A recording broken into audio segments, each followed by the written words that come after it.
بسم اللہ الرحمن الرحیم۔ شروع کرتا ہوں اللہ کے نام سے جو نہایت مہربان اور رحم کرنے والا ہے۔ بیوی پر ظلم کرنے والوں کے لیے، بیوی کو ستانے پر، بیوی کو رلانے پر کون سا عذاب اللہ تعالیٰ نازل فرماتا ہے، یہ عنوان آج کی ویڈیو کا حصہ ہوں گے۔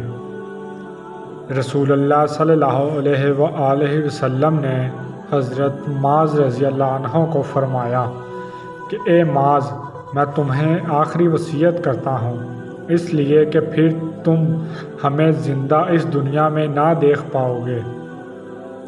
شاید یہ تمہاری اور ہماری آخری ملاقات ہو۔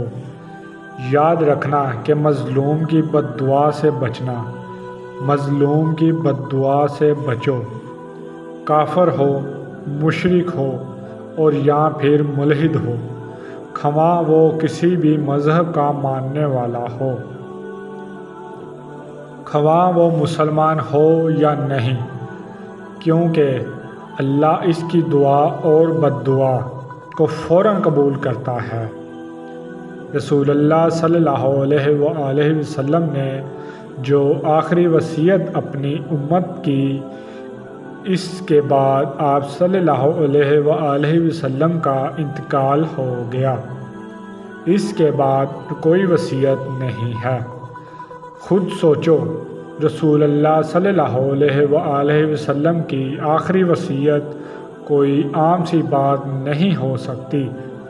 فرمایا کہ لوگوں، میں تمہیں دو چیزوں کی وصیت کرتا ہوں، ایک الصلاۃ الصلاۃ یعنی نماز نماز نماز، نماز کو نہ چھوڑنا، اور دوسری وصیت یہ تھی کہ میں دو کمزوروں کے بارے میں تمہیں اللہ سے ڈراتا ہوں، ایک غلام اور دوسرا تمہاری بیویاں۔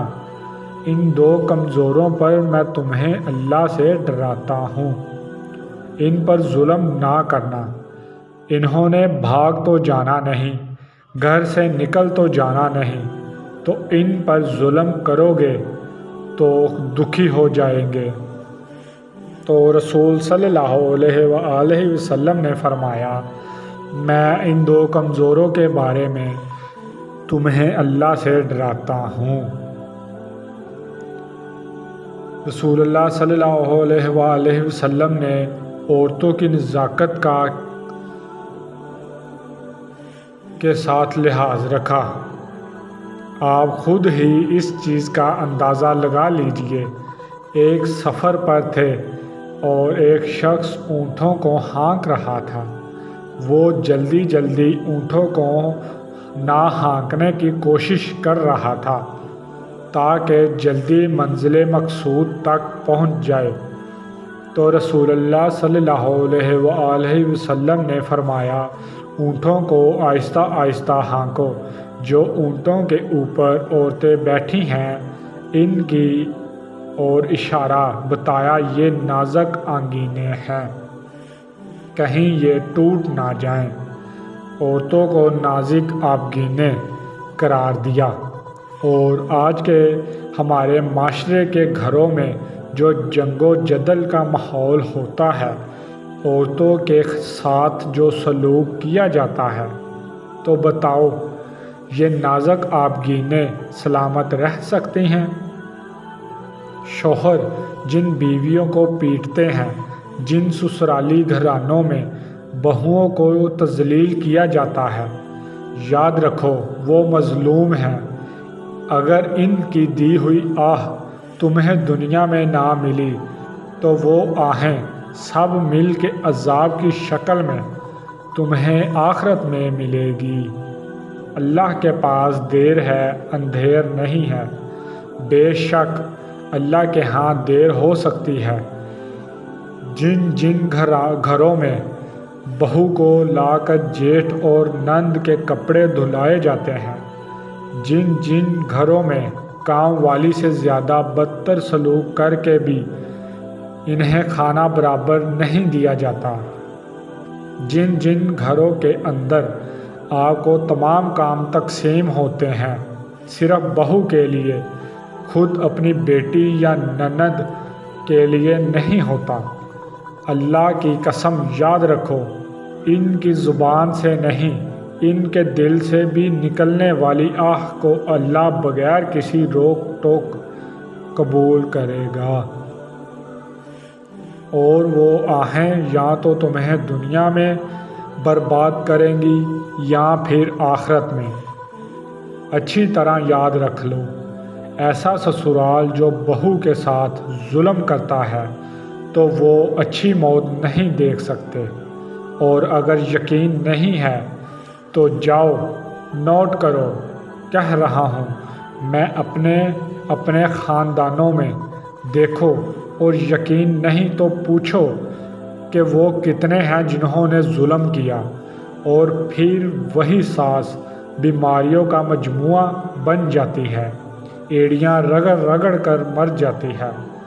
ویسے اللہ یہی دکھاتا ہے، ظلم کرتے ہو نہ تو بھگت کے جاؤ گے، یہیں بھگت کے جاؤ گے، اور پھر صرف یہاں ہی ختم نہیں، وہاں بھی لوں گا پورا پورا بدلہ۔ یار، ہم سب نے معمولی سمجھ رکھا ہے معاشرے کو، اللہ تعالیٰ دیکھنے والا نہیں۔ اللہ تبارک و تعالیٰ ظلم پہ کیسے راضی ہو سکتا ہے؟ ہم نے خاندانوں کی بھاگ دوڑ ظلم پر رکھی ہوئی ہے۔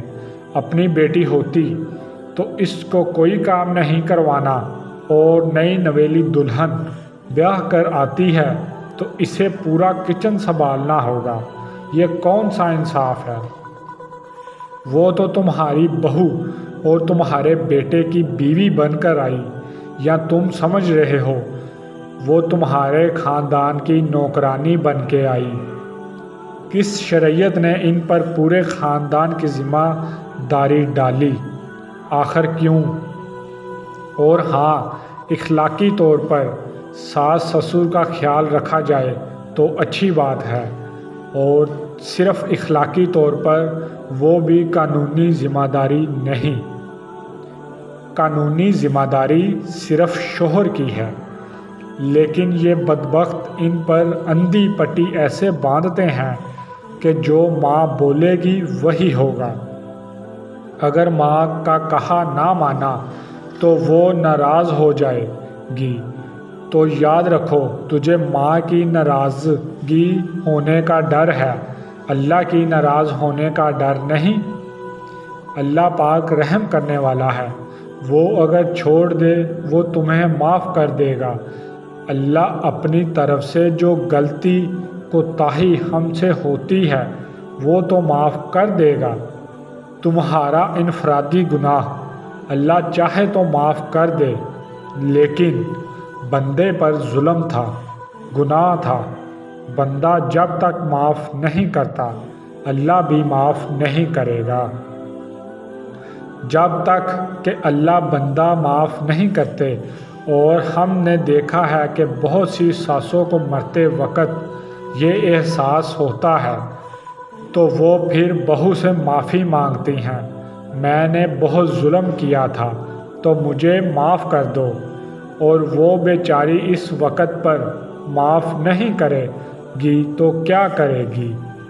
حضرت علی نے فرمایا کہ عورت پر ظلم کرنے کی کیا سزا ہے؟ جو ان کو مارتے ہیں، ان کو گالیاں دیتے ہیں، تو ان کاموں سے ان کے گھر میں کون سی پریشانی آتی ہے؟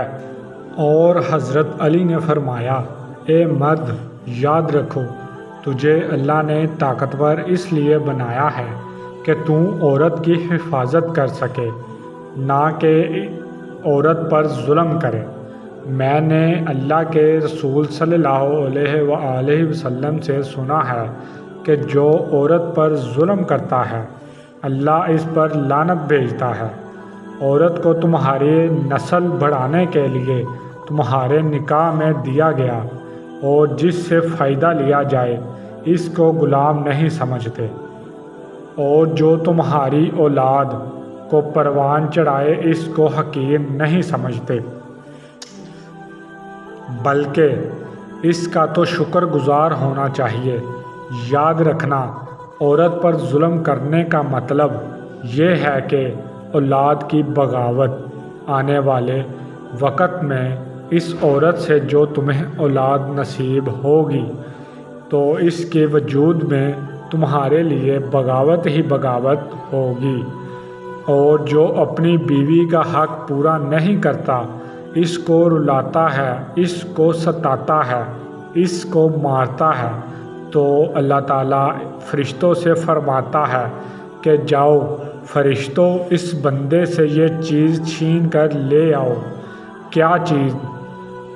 کیا چھین کر لے آؤ؟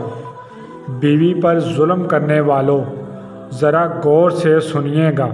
اللہ تعالیٰ فرماتا ہے کہ اس کی روزی سے برکت چھین لاؤ اور اس کو تنگ دستی میں مبتلا کر دو، اس کے گھر سے رحمت کو اٹھا لاؤ اور اس کی کوئی بھی فریاد اور دعا مجھ تک نہ پہنچاؤ۔ جب تک وہ شخص اپنی بیوی کے ساتھ صلح رحمی نہیں کرتا، اپنی بیوی کو رلانا بند نہیں کرتا اور اس کا پورا حق نہیں دیتا، تب تک اس کی کوئی بھی فریاد اور اس کی کوئی بھی دعا مجھ تک نہ پہنچانا۔ محترم ناظرین، اگر آپ کو یہ معلوماتی ویڈیو اچھی لگی تو ویڈیو کو لائک ضرور کیجیے گا اور اس چینل کو سبسکرائب کر لیجیے۔